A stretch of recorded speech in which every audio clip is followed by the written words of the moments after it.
Welcome to the Women and Wealth podcast with Esther Szabo.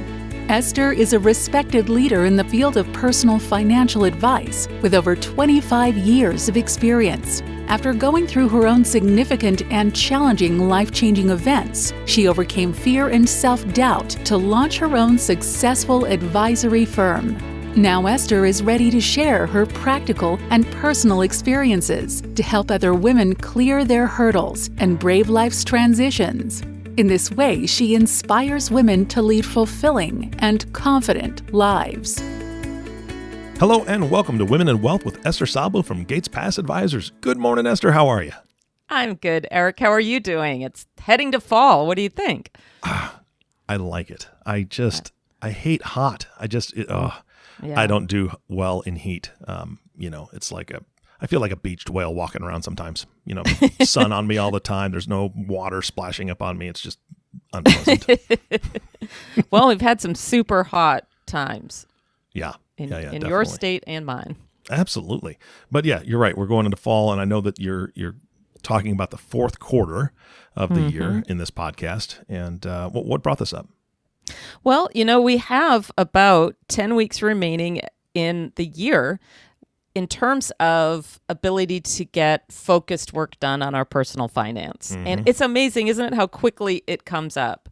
I know here in California, we get an Indian summer in October, and in September, you start to feel the days getting shorter for sure. But it still feels warm and it's still summery. And then all of a sudden you're like, oh my goodness, it's October next week. And by the time this comes out, it will be October. And fourth quarter is a busy time for planning for the end of the year as well as for 2021. And 2021's coming up quick. No. And as many people would be like, oh, great, I'm glad 2020 is going to be over. It's been such a challenging year. So many will not be sad to see it go, but we can't just be like, okay, good, let's count the minutes until we can flip the calendar over. We honestly don't know what 2021 will bring. Well, it's perfect that you said that, because I just read something yesterday. Somebody had posted, y'all are counting down to 2021 like COVID has an expiration date. Yes, exactly. I thought that was hilarious, because we kind of like, oh, let's just get through this year. January 1st, 2021, I'm still going to be wearing a mask. Yeah. Yeah. And we just don't know. We don't. And that's a lot of the work we do. We don't have crystal balls either, but we're a lot about preparation. Not that preparation is about staving off every bad thing that could happen. Here we all find ourselves in 2020. Yet it's about having safety nets and comfort during the unknown.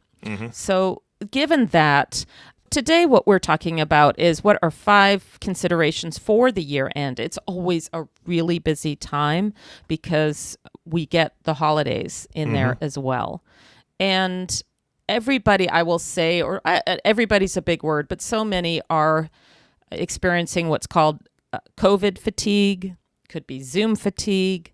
Children went back to school and families are still in such a period of adjustment. So this is about preparing and giving oneself extra time for dealing with these tasks, but really encouraging you to get them completed. So the first is about tax planning. We're going to start with the technical. I'll also weave in the personal. So in October, I really recommend preparing for a tax review with your tax advisor in November or early December. Why? Why would I want to bother with that? Well, there's a potential to save money. If you are on, like many retired people are, or those who are self-employed, we need to make the quarterly estimated payments for taxes. Those are based on the 2019 tax year. And for many people, 2020 is a different tax picture. So it's good to get a sense of what your liability will be for the 2020 tax year so you can prepare for that. It's only an estimate because it ain't over till it's over. It also helps with assisting with planning for 2021. So the first is to get an estimate of your taxes. Earnings for many are down in 2020. I know I have clients who have lost jobs, and Also, passive sources of income may have experienced changes. If you have a rental property, perhaps that rental income is down in 2020 because of your tenant's ability to pay rent. Or those who have energy partnerships, different kinds of partnerships that provide passive income, it's possible that that income may be down as well. This year in 2020, because of the COVID, the CARES Act was enacted and it waived one's required minimum distribution for 2020. That is the required amount one is required to withdraw from an IRA if one's over 72 or if grandfathered from previous over 70 and a half. And individuals were allowed, if they'd already taken their RMD for 2020 out before the CARES Act was passed, they were allowed to return it, partial or whole, through August 31st. And as you know, my mom passed away on August 30th, but we were signing the paperwork August 31st to return RMDs back to clients' IRAs to save them tax money. That would also have reduced their taxable income, obviously, in 2020. For those who are self-employed, my husband, as you know, is a general contractor. He was shut down for a period of time. My sister in her practice was shut down.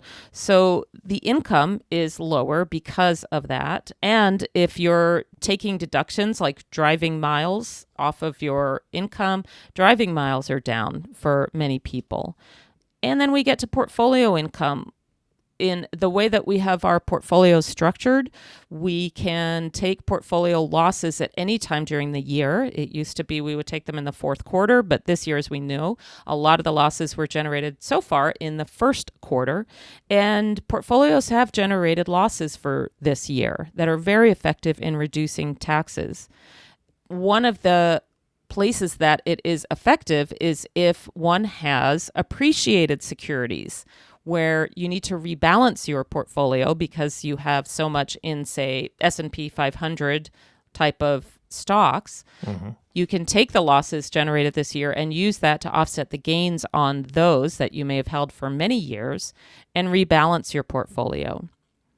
And that is really critical whether you want to do that in 2020 or 2021. For example, those who have lower income in 2020 maybe, unfortunately, lost their jobs or have been forced into retirement in 2020, may want to defer taking those gains into 2021 if their income is going to be noticeably less.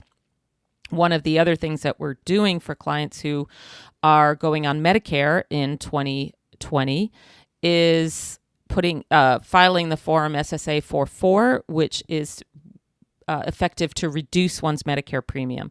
So there's a number of things to be done on the technical side. Don't reach out to your tax advisor in October because there's an October 15th tax deadline. Wait until early November to reach out to them to schedule the appointment, but schedule an appointment to go through everything with your tax advisor at that time. As we move into the second point, you may notice that all of these things that I talked about in this first under tax planning, it's about cash flow. Cash flow is basically income minus expenses. What's the flow? What does that look like? And cash flow is truly the engine of your financial vehicle. Basically, no matter what your asset level, if more income is spent than is coming in, then the vehicle can be underperforming. And that vehicle is to take you for the rest of your life. And if I knew how long your life would last, if you knew how long your life would last, well, that would create a different scenario for planning. But typically, none of us know how long that is. And there are certainly risks in financial and portfolio planning. Most people think of the risk of portfolio loss. But another risk is longevity, that we need our assets to last a lot longer than when we all grew up with retirement planning. And definitely when Social Security was first put into place in the Depression, that typically people lasted only a few years into retirement and they passed away. And now it's many decades that people have in retirement to make their portfolios last. So cash flow is always a critical issue to look at. Many in 2020 have had reduced expenses, let's say for travel, whether that's your vehicle miles, the related servicing expenses for your vehicle, recreational travel. Many have reported, hey, I'm not spending as much because I'm not paying as much for these expenses. So the question is always, have you captured those dollars, or did they go to Amazon or something like that? Did they go somewhere else? And it's really critical to start preparing for 2021, in my opinion, in the month of October, because starting in November, we have a presidential election. We have to look at the Senate and the Congress overall, the Senate and the House election as well. Then we get into holidays. There's many distractions. The election will bring up its own level of distractions. The holidays will bring up theirs. We layer that on top of COVID and all the uncertainty. And if one doesn't start in October, it's going to be December 31st before we know it. Mm-hmm. I'm going to switch gears just a little bit. And if you are looking at a year where it's your first year, as you know, I'm a certified financial transitionist, which means that we deal especially with the impact on personal and financial decision making that transitions bring. And if you're experiencing your first year without a spouse, a partner, or a significant family member, or for us here in the West, almost all of us know somebody who's lost a home due to the fires. Yeah. I know someone who lost their home. I know another person who lost all their possessions. That's also significant. And it's going to hit as we move into holiday season. Holiday season can be so loaded. It's all about connection and family and gratitude and abundance. And sometimes we're not feeling it because of what we've been experiencing. And I also recommend planning for the holidays. And if your holidays, if that period of time includes your birthday or an anniversary, something like that, to also consider, who do you want to be with through that time? Really think about it. And these things don't have to take forever. All of the things that I just mentioned, even, everyone goes, oh my God, that's so overwhelming to look at my cash flow or to look at all of these things you just mentioned. Put a timer on your microwave or on your oven, set it for an hour and say, okay, what can I get done in terms of looking at income and expenses in that hour? And then decide, okay, when am I going to, you're not going to probably get it done in an hour, but say, when do I want to continue this? Maybe plan for a total of 4 hours and do it once a week in the month of October. You'll have it done by the end of October. And the same is true in terms of this non-technical stuff. You may just want to set aside a half an hour and think about these 4 or 5 questions. Who do you want to be with through the holidays or through these significant milestones? What do you want to be doing or not doing? For me, it's often I have to look at what I don't want to be doing during this time, or I want to have the opportunity for unscheduled time.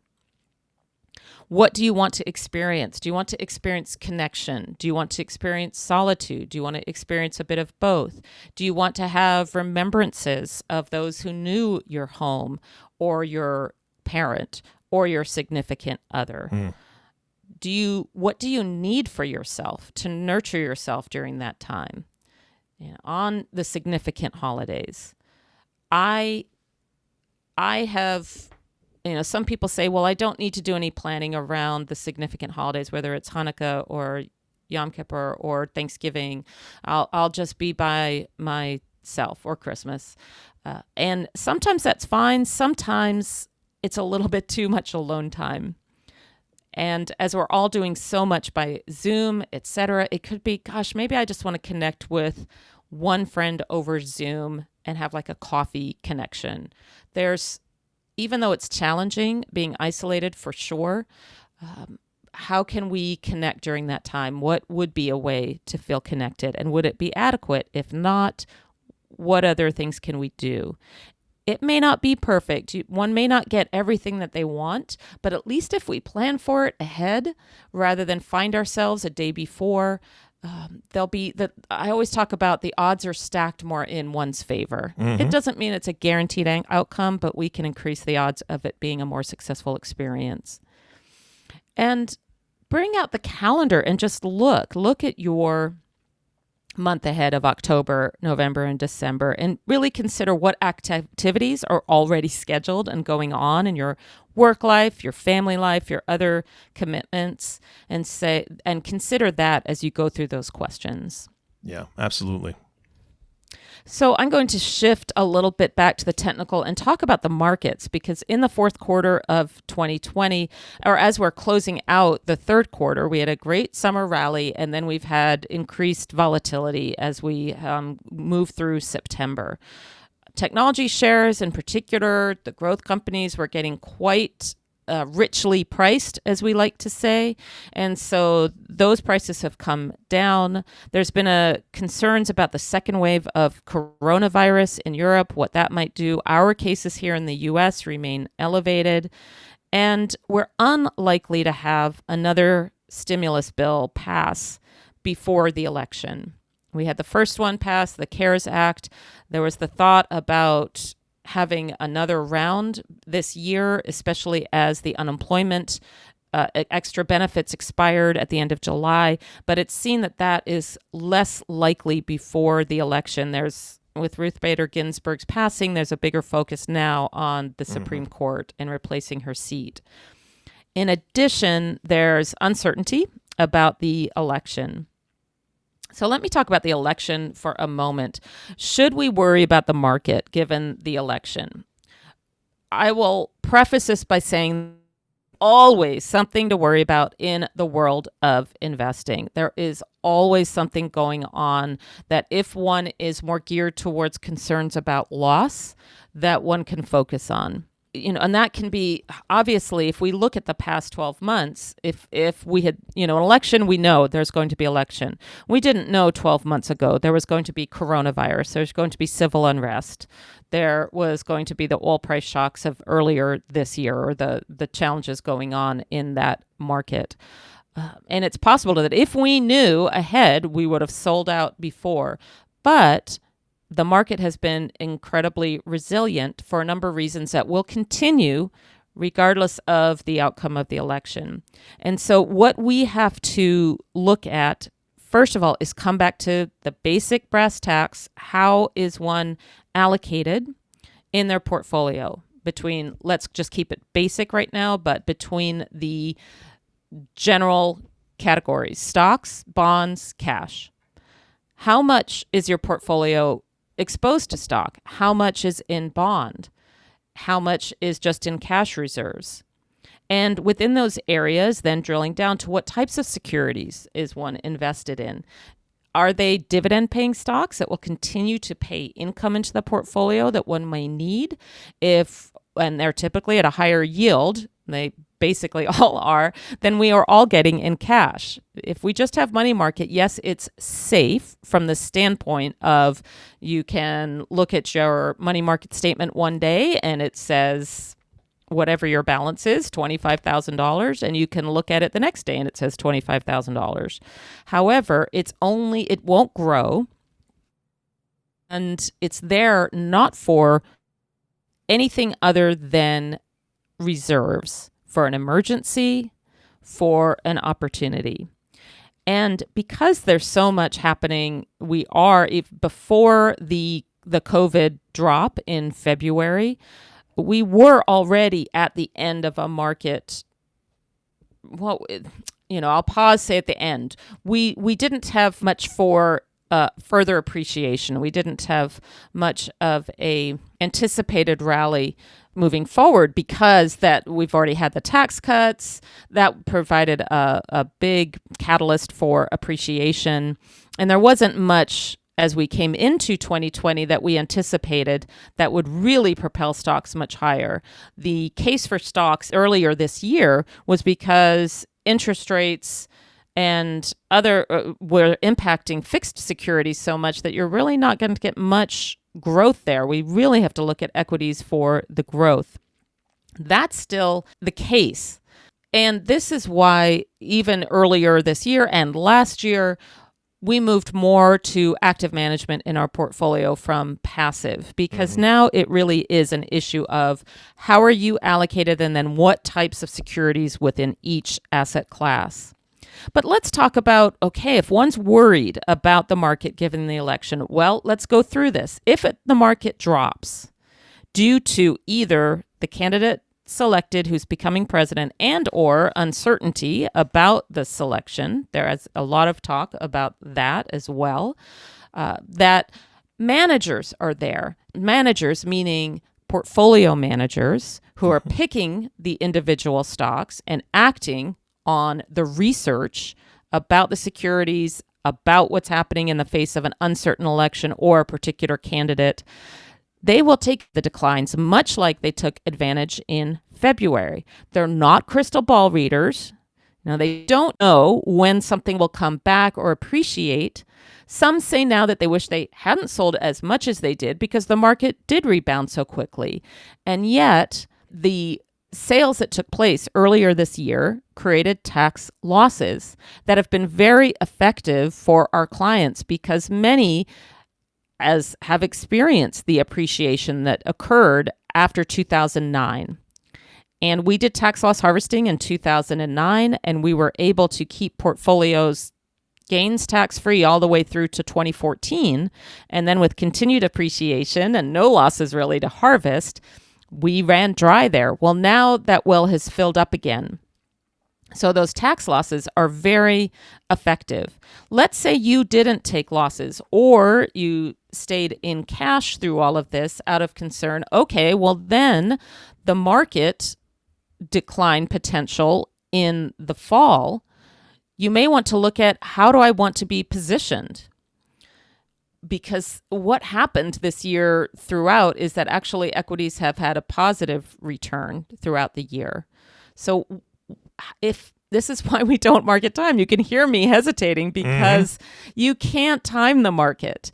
The issue with tax loss harvesting is you don't just tax loss harvest to get out of the market and, oh, great, we got tax losses. You adjust, you take the losses, but you also invest in a similar type of security because what if you're not right and the market does appreciate before you think it makes sense that it should? And this way, you get the tax loss, you get to stay in the market, and you have the benefits of both sides. So be ready to invest in an equal security for a true tax loss harvest and not just selling to time the market.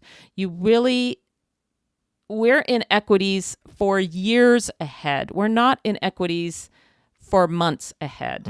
And if one is trying to play that, I will say good luck to you. I wish you the best sincerely, but science and research has shown over and over again that investors hardly outperform inflation because of trying to outperform the market with being in or out at the right times.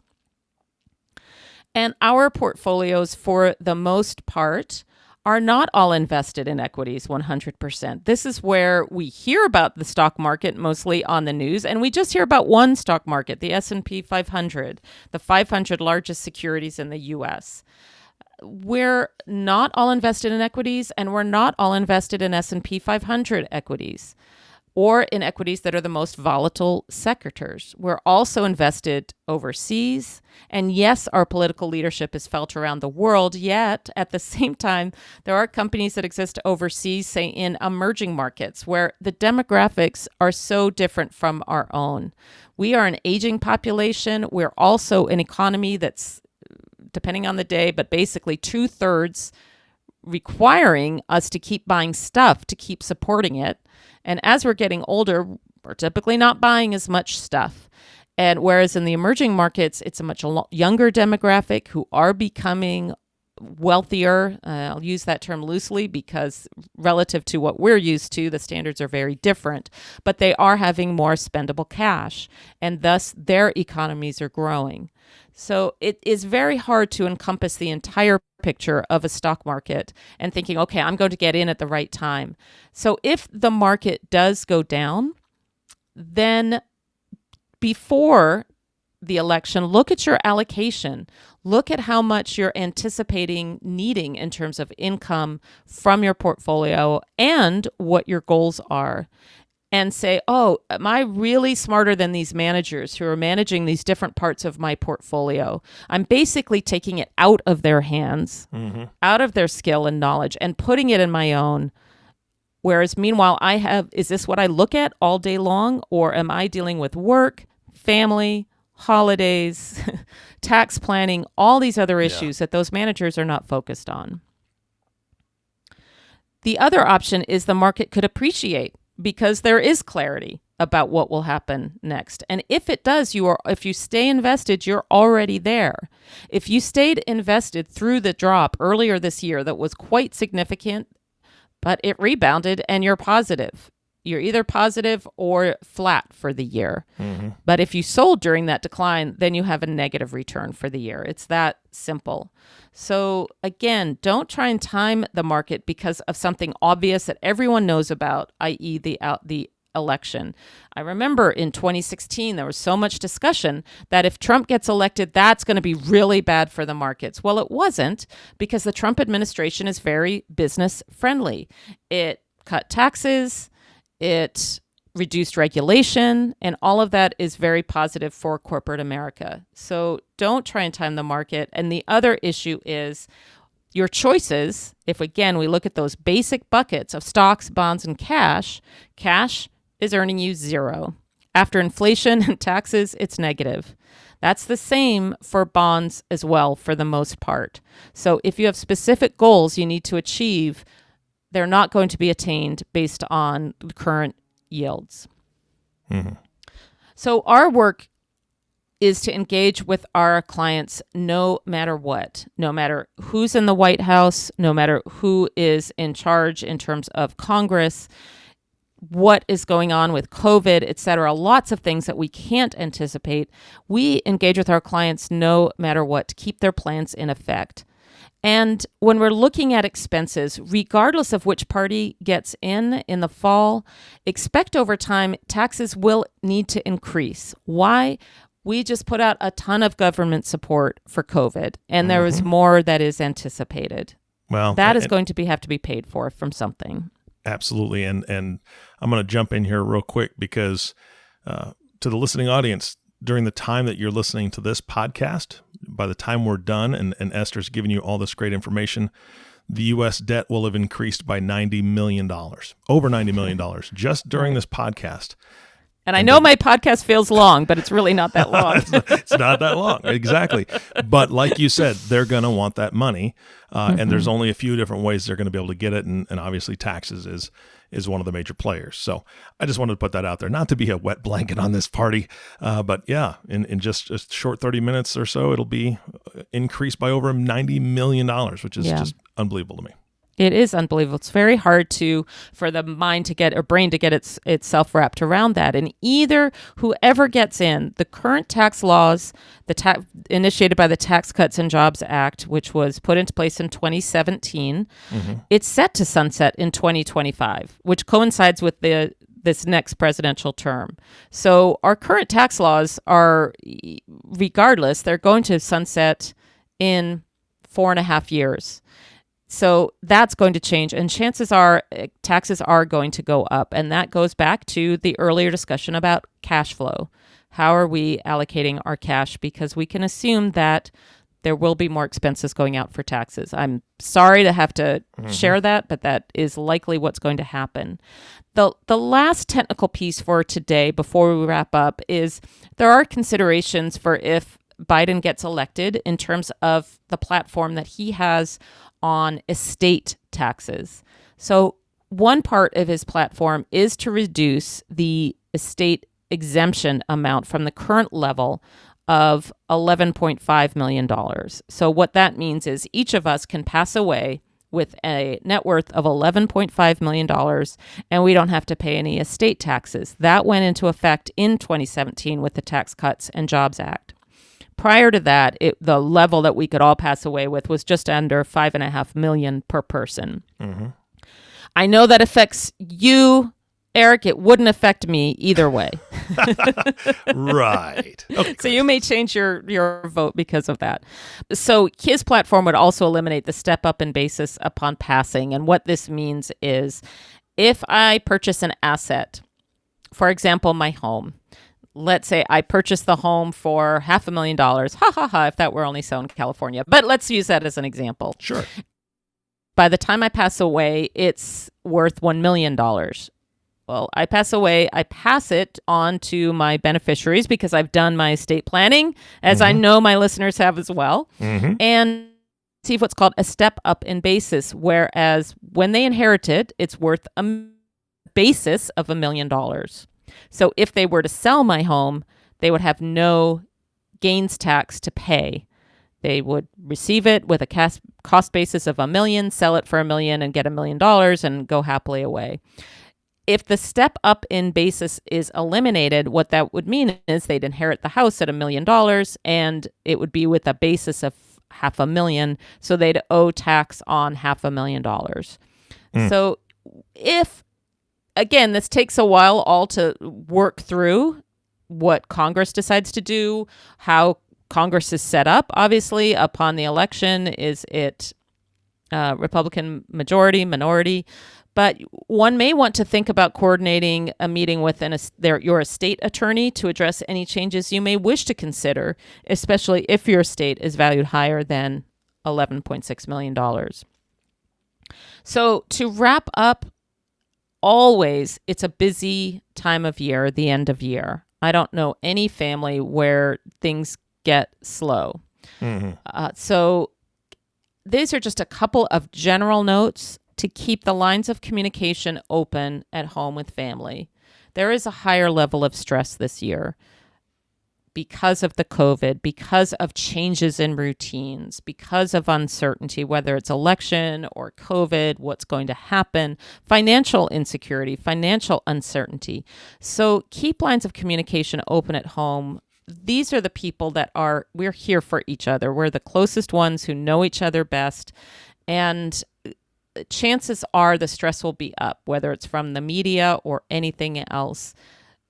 Plan for breaks for yourself, whether it's from the media, from work, from task. Go for a walk. We're so grateful here in the West because we were told to shelter in place, and then we couldn't go outside either because the air quality was so poor for a number of weeks. So it's lovely to look outside and there is a blue sky, and it's great to get outside. If you are in a position where you have a spouse or a partner or even other family members, talk together about how you want to handle the holidays this year. Reach out for help and resources. We're here also. We can support on both the personal and technical aspects of money. We love to do it.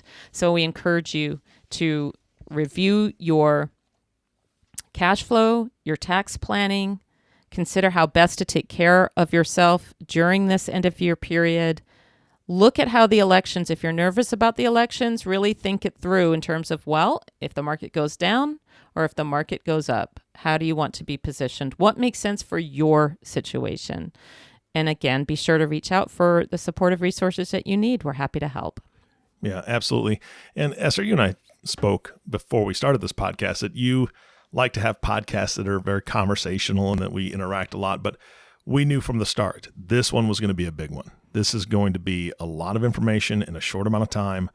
And you covered so much ground that it's nice to have a rewind button, right? I mean, that's what the beauty of podcasting. Seriously, I mean, that's the beauty of podcasting. However, even if people rewind this, they're going to have questions. So I want them to be able to reach out to you and your team. Give them some contact information so they can do that, please. Sure. The phone number, yes, there is such a thing as a telephone. The phone number is 650-797 0280, and the website, of course, the website. It's gatespassadvisors.com, and you can hit the contact us button there and send us a note, and we will respond to you. Happy to talk. Perfect. Esther, thank you so much for your time today. Thanks, Eric. Always good to talk with you, even though you didn't get much of a chance to talk. But I got to listen to you, so that's perfect. All right. And the last thank you goes to you, the listening audience. Thank you for tuning in and listening to the Women in Wealth podcast with Esther Szabo. If you have not subscribed to the podcast yet, please click the subscribe now button below. This way, when Esther comes out with a new podcast, it'll show up directly on your listening device. This makes it much easier to share these podcasts with your friends and family. Again, thank you so much for listening today. For everyone at Gates Pass Advisors, this is Eric Johnson reminding you to live your best day every day. And we'll see you next time. Thank you for listening to the Women and Wealth podcast. Be sure to subscribe to the podcast so you receive notifications of new podcasts as they become available. Check out the website at www.gatespassadvisors.com for more information. This content is developed from sources believed to be providing accurate information. The information in this material is not intended as tax or legal advice. Please consult legal or tax professionals for specific information regarding your individual situation. The opinions expressed and material provided are for general information and should not be considered a solicitation for the purchase or sale of any security.